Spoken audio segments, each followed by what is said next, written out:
मैं एक पाकिस्तानी स्नाइपर। कहानी की तरफ जाने से पहले आपसे गुजारिश है कि चैनल को सब्सक्राइब कीजिए और वीडियो को लाइक कीजिए। आइए कहानी की तरफ चलते हैं। राजू, मुझे माफ कर दो, मैं मजबूर थी। कभी नहीं, जिंदगी भर माफ नहीं करूंगा। तुम इस काबिल ही नहीं हो कि माफी तलब भी कर सको। पता नहीं मेरे लहजे से गुस्सा झलक रहा था या सख्त नाराजगी। वो कर रहा ही, राजू अब मैं आपके किसी काम नहीं आ सकती। निरा बोझ ही तो थी, ऐसा बोझ बहुत जल्द थका दिया करता है। मैंने कहा, बकवास बंद करो। मैंने तुम्हें जिस्मानी तस्कीन के लिए नहीं अपनाया था। ना शौहर बीवी का रिश्ता फकत जिस्मानी ताल्लुकात तक महदूद होता है। क्या मेरे साथ हादसा पेश आ जाता तो मैं तुम्हारे लिए बोझ की हैसियत इख्तियार कर लेता? क्या तुम्हारा बोझ काबिल खान को न थकाता? या वो मुझसे ज्यादा तुम्हें चाहता है? इतना बेगानापन, इतनी बेहिसी, जानती हो मुझ पर क्या बीती, किस तरह मैं अपनी मौत का ख़्वाह रहा। अम्मी जान और अदील की क्या हालत रही। सारी जिंदगी तुमने उनका ख्याल रखा, तो क्या अब वो तुम्हारे ख्याल नहीं रखते? चलो, मैं तो बेहिस, बेगैरत और बेवफा ठहरा। मुझ पर तुम्हें एतबार नहीं, अपनी माँ पर भी एतबार न किया। इस मर्तबा कोई जवाब दिए बगैर वो आंसू बहाने लगी। मुझसे उसके आंसू बर्दाश्त न हुए। अगले ही लम्हे मैं उसकी पलकों पर झुक गया। रोना किस बात का है? देखो, उस तारीख शब की सहर हो गई है।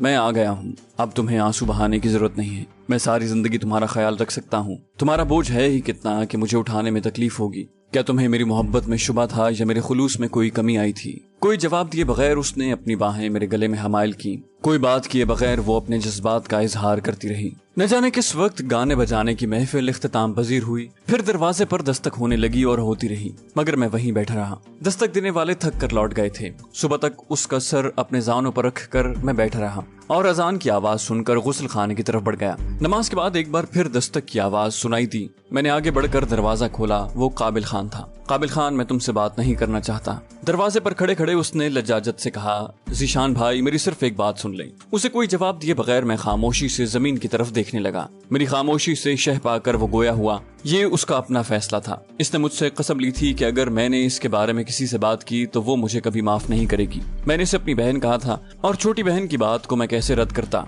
अलबत्ता आप तक तो मैंने बात पहुंचा दी है ना। अल्फाज में न सही, मगर जो तरीका भी अपनाया है आप तक उसकी खबर पहुंच गई है। अब भी नाराज होगे तो ज्यादती का इर्तिकाब करोगे। इस मर्तबा मैंने नॉर्मल लहजे में कहा, जनाना कपड़ों का एक साफ जोड़ा ले आओ, नाश्ता हम थोड़ी देर बाद करेंगे। उसकी बात गलत नहीं थी। सारा कसूर पलवशा का ही था। वो तो बस उसका साथ देने पर मजबूर था। मेरा नॉर्मल लहजा सुनते ही वो खुशी से बोला, शुक्रिया ज़ीशान भाई, मैं बस अभी कपड़े लाता हूँ। मैं इसके इंतजार में वहीं दरवाजे पर ठहर गया। उसके घर की दीवार बैठक से मिली हुई थी। 2-3 मिनट बाद वो कपड़ों का एक नया जोड़ा लेकर आ गया। उसके हाथ से कपड़े लेकर मैंने दरवाजा कुंडी किया और कमरे की तरफ बढ़ गया। वो खामोश लेटी छत को घूर रही थी। मैंने उसे बाजुओं में भरकर चारपाई से उठा लिया। उसने कोई सवाल नहीं किया था कि मैं उसे कहाँ ले जा रहा हूँ। वो पहले वाली पलवशा नहीं लग रही थी। गुस्ल खाने में ले जाकर मैंने उसका हाथ मुंह धुलवाया और उसे नए कपड़े पहनाए। उसे 2-3 तकियों से टेक लगाकर बिठाया और उसके बालों में खूब तेल लगाकर कंघी की। उसके चेहरे पर मुझे बेपाया सुकून फैला हुआ नजर आ रहा था। कंघी करते हुए मैं हौले हौले गुनगुनाने लगा। वो बेसाख्ता मुतबस्सम होकर मुझे देखने लगी। कंघी करने के बाद मैंने कोशिश की कि उसके बालों का जूड़ा बांध सकूं, मगर मुझे वो तरीका नहीं आता था। वो खिलखिलाकर हंस दी। उसकी हंसी देखकर मुझे लगा जैसे हर जानिब बहार ने डेरे डाल लिए हों। बोली, इसीलिए तो कहती हूँ कि ना बाल होंगे और ना आपको इतनी तगोदौ करनी पड़ेगी। मैं इत्मीनान से बोला, तुम्हारी जुल्फें संवारने के लिए कोई मुलाजिमा रख लूंगा। वो एकदम संजीदा हो गई। एक बात मानेंगे? मैं शरारती लहजे में बोला, इस काबिल तो नहीं हूँ कि तुम्हारी कोई बात मानी जाए, लेकिन सुनने में कोई हर्ज नहीं है। मेरी आंखों में देखते हुए उसने उम्मीद भरे लहजे में कहा, आप दूसरी शादी कर लें। मैंने इत्मीनान भरे अंदाज में कहा, ठीक है। वो बोली, मैं मजाक नहीं कर रही। मैंने एकदम धमाका किया, मैंने दूसरी शादी कर ली है। क्या? उसके चेहरे पर हैरानी उभरी। कब? किससे? मैंने कहा, उसी से जो तुम्हें बिल्कुल भी अच्छी नहीं लगती थी। वो बोली, उसके लिए दोबारा कश्मीर की सरहद उबूर कर ली। वो एक लम्हे में रोमाना तक पहुंच गई थी। मुझे उसके लहजे में दुख की झलक नजर आई। मैंने नफी में सर हिलाया नहीं। मुझे लगता है मुझे जबरदस्ती वहाँ भेजा गया है और उसका मेरी जिंदगी में आना कुदरत ने तय कर दिया था। इस मर्तबा वो खामोश रही थी। 2-3 लम्हे उसके बोलने का इंतजार करने के बाद मैं अपने आखिरी मिशन की तफसीलात उसके सामने बयान करने लगा। वो खामोशी से सुनती रही। आखिर में मैं कह रहा था, पलवशे, क्या तुम्हें नहीं लगता कि मुझे उस तक जबरदस्ती भेजा गया था? तुम्हारी मौत का ड्रामा, जेनिफर की बार बार शादी की ऑफर करने पर भी मेरा इनकार, यूं इंडिया की जानिब मेरा फिसल कर गिरना और फिर बगैर किसी इरादे के वहाँ पहुँचना, और अब देखो जैसे ही उससे शादी हुई तुम भी मुझे वापस मिल गई हो। क्या ये तमाम बातें जाहिर नहीं करती कि इस शादी में मेरी मर्जी से ज्यादा कुदरत की मंशा शामिल थी? वो बोली, राजू, सफाइयाँ क्यों दे रहे हो? मुझे बिल्कुल बुरा नहीं लगा। उसने बेख्तियार होकर मेरा हाथ थाम लिया। दरवाजे पर दस्तक हुई और मैं उसके हाथ को लबों से लगाकर दरवाजे की तरफ बढ़ गया। काबिल खान नाश्ता लिए खड़ा था। मैंने एक तरफ होकर उसे अंदर आने का रास्ता दिया। वो खामोशी से कमरे की तरफ बढ़ गया। नाश्ते के बर्तन मेज पर रखकर उसने पलवशा के सर पर हाथ रखा, जो काबिल खान को देखते ही सर पर दुपट्टा ठीक करने लगी थी। काबिल खान शफकत भरे लहजे में बोला, मेरी बहन कितनी प्यारी लग रही है। वो फीकी मुस्कुराहट से बोली, भैया आपने मेरे साथ गहरी चाल चली है। काबिल खान साफ मुकर गया, नहीं कोई चाल नहीं चली। तुमने खुद कहा था कि जीशान का जिक्र तुम्हारे सामने न करूं और न तुम्हारे बारे में जीशान को बताऊं। पूछ लो क्या उसे तुम्हारे बारे में इत्तला दी है। वो बोली, मुझ पर बार बार जोर क्यों दे रहे थे कि उन गुलकारों की मौजूदगी में मैं गाना सुनाऊं। यहाँ तक कि सकीना को भी आपने मुझ पर धूस जमाने का कहा। सकीना काबिल खान की बेटी थी जो करीबन पलवशे की हम उम्र थी। काबिल खान ने सफाई देते हुए कहा, वो तो तुम्हारी जबान से ये गीत सुनकर मुझे बहुत अच्छा लगा था। मैंने कहा दूसरे लोग भी सुन लें कि मेरी बहन कितना अच्छा गाती है। अब मुझे क्या मालूम था कि जीशान भाई आपकी आवाज को पहचान लेगा। पलवशा ने इस बात में सर हिलाया, अच्छा मजाक है, लेकिन उसकी आवाज से खफगी का इजहार नहीं हो रहा था। काबिल खान बोला, तुम पागल हो। यकीन करो अगर मैं ऐसा न करता तो तुम शायद चंद माह भी मजीद गुजार न पाती और उसके बाद सचमुच सबू गुमाए के पहलू में कब्र खोदना पड़ जाती। ये कहते ही उसने एक बार फिर उसके सर पर हाथ रखा और ये कहते हुए बाहर निकल गया कि जीशान भाई खाने पीने की तरफ ये बिल्कुल भी तवज्जो नहीं देती। मैंने कहा आप फिक्र न करें। इत्मीनान भरे अंदाज में कहते हुए मैंने बर्तन उठाकर चारपाई पर रखे और खुद उसके साथ लगकर बैठ गया। वो खामोशी से मेरे हाथ से नाश्ता करने लगी। वो नाश्ते के बाद पूछने लगी, अम्मी जान कैसी हैं? मैंने कहा बड़े अफसोस की बात है कि अब वो तुम्हारी अम्मी नहीं रही। क्या हुआ? मेरी बात का उसने कोई दूसरा मतलब लिया था। मैं इत्मीनान से बोला, मतलब ये कि अब वो मेरी अम्मी बन गई हैं। उसने मुंह बनाया तो सास माँ की जगह ही होती हैं। मैंने कहा नहीं जी, सचमुच वाली अम्मी बन गई हैं। उन्होंने अब्बू जान से शादी कर ली है। मैंने धमाका किया। वो बोली, मगर ऐसा कैसे हो सकता है? उसकी हैरानी में कई गुना इजाफा हो गया था। मैंने कहा बिल्कुल हो सकता है। मौलवी साहब से मशवरे के बाद ही ये बाबरकत काम सरंजाम पाया है। पलवशे के चेहरे पर खुशी के आसार नमूदार हुए। कितनी बड़ी खुशखबरी सुनाई है राजू। मैंने हिमाकत का इर्तिकाब करते हुए कहा, अगर तुम होती तो जरूर इस शादी में रक्स करती है ना। उसके होंठों से तेज सिसकी बरामद हुई और उसने सर झुका लिया। उसकी आंखों से निकलने वाले आंसुओं ने मुझे बेचैन कर दिया था। मैं तड़प कर आगे बढ़ा, तुम बिल्कुल ठीक हो जाओगी, भरोसा रखो मेरी जान, मैं तुम्हारा इलाज करवाऊंगा। तुम एक बार फिर अपने पांव पर खड़े होकर वैसी ही बन जाओगी। वो बोली, ये मुमकिन नहीं है राजू। डॉक्टरों की तरफ से साफ जवाब सुनकर ही मैंने इतना बड़ा कदम उठाया था। जब डॉक्टरों ने कह दिया कि अब मुझे सारी जिंदगी व्हीलचेयर या बैसाखियोयों के सहारे गुजारना पड़ेगी, तभी मैंने काबिल खान को कहा था कि मेरी मौत की खबर आप तक पहुंचा दे। मैंने कहा पेशावर के डॉक्टरों की बात हरफ आखिर नहीं हो सकती। तिब की दुनिया में आए रोज कई मौजज़ात रूनुमा होते रहते हैं। मुझे अपने रब पर पूरा भरोसा है कि तुम बिल्कुल ठीक हो जाओगी। मैं उसे तसल्ली देने लगा। फिर उसका जहन बटाने के लिए मैं उसकी कहानी सुनने लगा। उसने भी कमोबेश वही बातें बताई जो इससे पहले सरदार मुझे बता चुका था। बस इतना इजाफा किया कि जब उसे अस्पताल ले जाया गया था तो डॉक्टरों ने उसके बाकी जख्मों का तो इलाज कर दिया, लेकिन रीढ़ की हड्डी पर लगने वाली चोट के बारे में वो तशवीश में मुब्तला थे। और जब तमाम टेस्ट कर लिए गए तो उन्होंने साफ जवाब दे दिया कि पलवशा का ठीक होना मुमकिन नहीं। वो ऑपरेशन करके उसकी टांगों में होने वाली हल्की सी हरकत को भी खत्म नहीं करना चाहते थे। उन्होंने कहा था कि दवाइयों के इस्तेमाल से उसकी कमर की तकलीफ आहिस्ता आहिस्ता कम हो जाएगी, मगर वो चल नहीं सकेगी। उसके कमर से नीचे का हिस्सा बेकार हो गया था। टांगों में बस जरा सा एहसास बेदार था, जिसकी वजह से वो बमुश्किल जमीन पर टांगे लगाकर दो बैसाखियों की मदद से थोड़ी बहुत हरकत कर लेती। काबिल खान ने उसकी फितरती जरूरियात की बजावरी में मदद देने के लिए एक औरत मुलाजिमा रख छोड़ी थी। उसका इरादा यही था कि कभी मेरे सामने नहीं जाएगी और अदील के बड़ा होने का इंतजार करेगी। यूं ही वो किसी काबिल हुआ उसे वजीरिस्तान में बुलाकर उसी के पास मुंतकिल हो जाएगी। वो बमुश्किल अपनी कहानी सुनाकर फारिग हुई थी कि खुशहाल खान वहाँ पहुँच गया। उसने भी काबिल खान से मिलती जुलती बात करके माजरत की। मजीद किसी गिले शिकवे की बजाय मैंने अपना मतमा नजर बयान किया। अच्छा, मुझे घर जाने तक के लिए कोई कार वगैरह किराए पर मिल जाएगी? खुशहाल खान ने इस बात में सर हिलाते हुए कहा, टांक तक काबिल खान आपको अपनी कार में छोड़ाएगा। आगे जाने के लिए वहाँ से किराए की कार का बंदोबस्त करना पड़ेगा, क्योंकि हमारी गाड़ियों के कागजात नहीं होते। मैंने कहा, मैं अभी जाना चाहूंगा, मुझसे मजीद इंतजार नहीं हो पा रहा था। खुशहाल खान सर हिलाते हुए बाहर निकल गया। थोड़ी देर बाद हम काबिल खान की कार में वाना का रुख कर रहे थे। वाना तक हमें शाम हो गई थी। वहाँ से टांक तक पहुँचते हुए रात के 12 बज चुके थे। मैं अकबी नशिस्त पर पलवशा का सर अपनी गोद में लिए बैठा हुआ था। उसे आराम पहुँचाने की गरज से उसकी कमर के नीचे मैंने नर्म मुलायम कोरियन कंबल बिछा दिया था। टांक से तलागंग के लिए मैंने खुसूसी कार किराए पर ली और काबिल खान को अलविदा कहकर हम चल पड़े। दिन 10 बजे के करीब हम घर के सामने उतर रहे थे। ड्राइवर को किराया अदा करके मैंने कंबल में लपेट कर उसके हल्के फुल्के वजूद को उठाया और घर में दाखिल हो गया। दिसंबर की आमद हो चुकी थी। अब्बू जान सहन में चारपाई डालकर धूप सेंक रहे थे। अम्मी जान और फुप्पो दूसरी चारपाई पर बैठी हुई थी। अम्मी जान अब अच्छी खासी पंजाबी बोल लेती थी। रोमा बगैर छत के खुले बावर्ची खाने में घुसी चाय बना रही थी। मुझे अंदर दाखिल होता देखकर तमाम मेरी तरफ मुतवज्जे हो गए।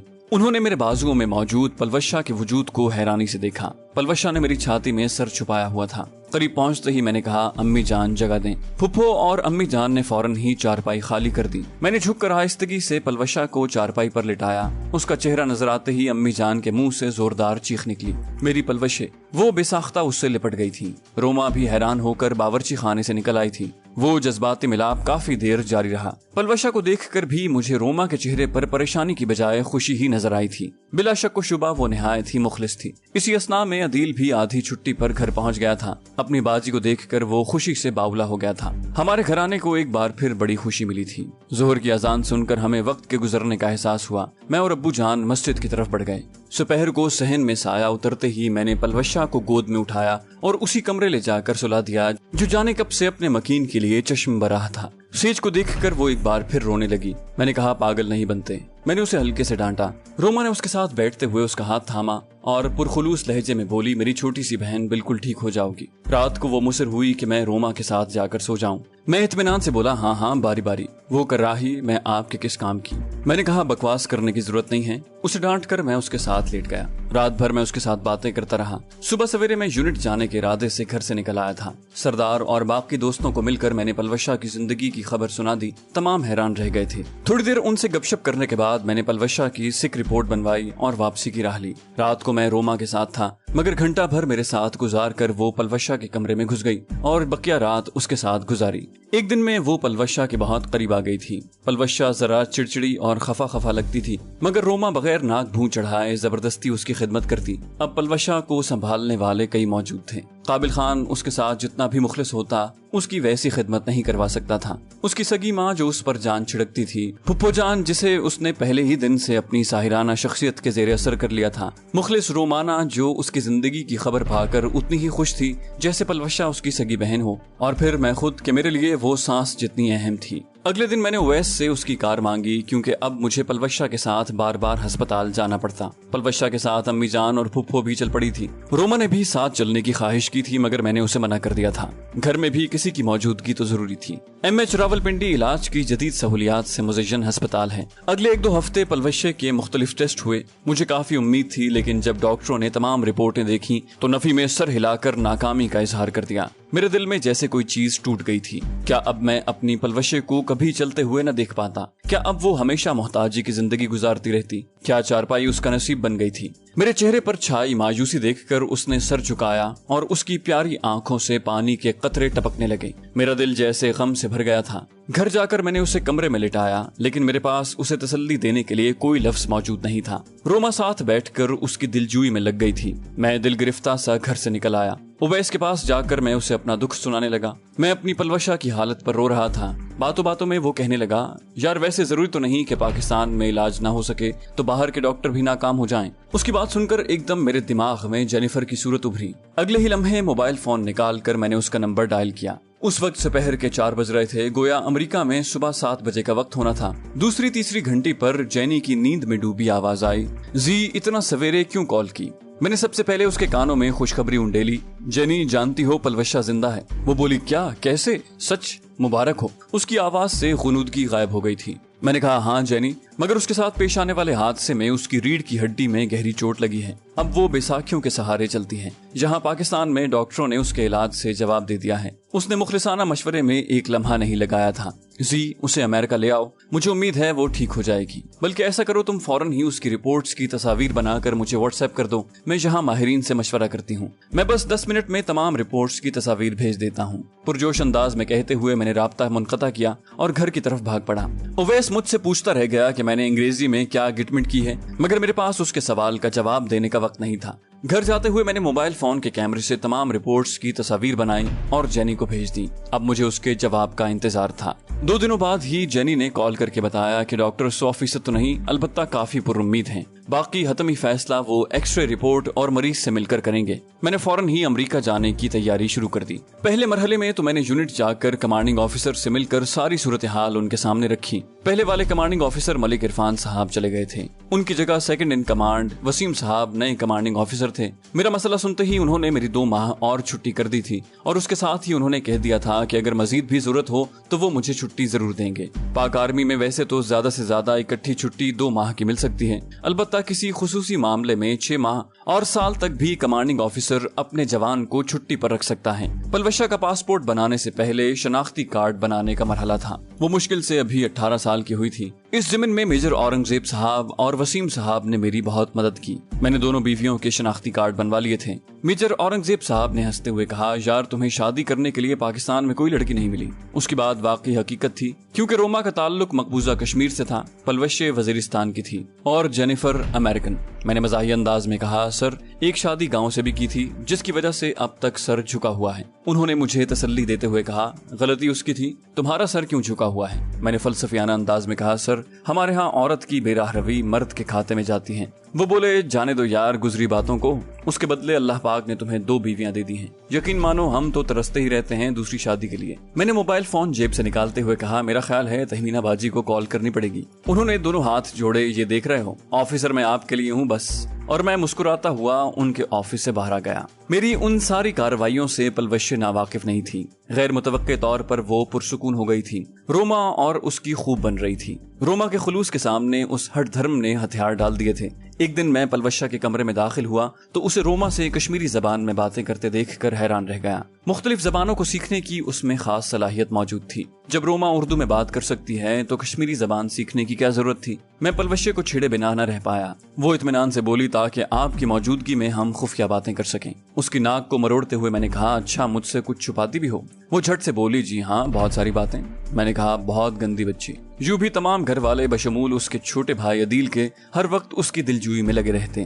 حقیقی معنوں میں وہ گھر بھر کی لاڈلی تھی۔ اس ضمن میں روما تو حد ہی عبور کر جاتی، شاید سگی بہن بھی پلوشے کے اتنے نخرے برداشت نہ کرتی جو روما کرتی تھی۔ لگتا ہی نہیں تھا کہ وہ سوکنے ہیں، اور ایسا روما کے خلوص کی وجہ سے ممکن ہو پایا تھا، ورنہ پہلے دنوں میں پلوشہ اس سے کھچی کھچی رہتی تھی۔ میں ایک دن پلوشہ کے ساتھ ہوتا اور ایک دن روما کے، اور روما ہمیشہ میرے ساتھ گھنٹہ 1.5 بتا کر پلوشہ کے کمرے میں گھس جاتی۔ اس کے بعد رات بھر وہ گپے ہانکتی یا سگی بہنوں کی طرح اکٹھے سو جاتی۔ ایک رات میں نے روما سے کہا، جانتی ہو اگر مجھے پتا ہوتا کہ تمہارا دل تمہارے چہرے سے بھی زیادہ خوبصورت ہے تو پہلی ہی بار تمہیں شوہر سے طلاق دلوا کر ساتھ لے آتا۔ وہ ناز سے بولی، جھوٹے اجنبی جھوٹ بولنا کب چھوڑیں گے؟ میں مسکرایا، اچھا اب بھی اجنبی ہوں؟ وہ ہٹ دھرمی سے بولی، ہمیشہ رہیں گے۔ میں نے اسے چھیڑتے ہوئے کہا، جب بچے ہو جائیں گے تب بھی؟ وہ مجھے چڑھاتے ہوئے بولی، ہاں بھول گیا ہے جب میں نے پہلی بار نام پوچھا تھا تو جناب نے کیا فرمایا تھا؟ آپ مجھے اجنبی کہہ سکتی ہیں، اب وہی اجنبی کہوں گی۔ میں نے کہا، اگر میں معذرت کروں تو؟ بولی، یہ معذرت اپنے پاس رکھیں، اور میں خفگی سے نہیں کہتی، ایسا کہنا مجھے اچھا لگتا ہے،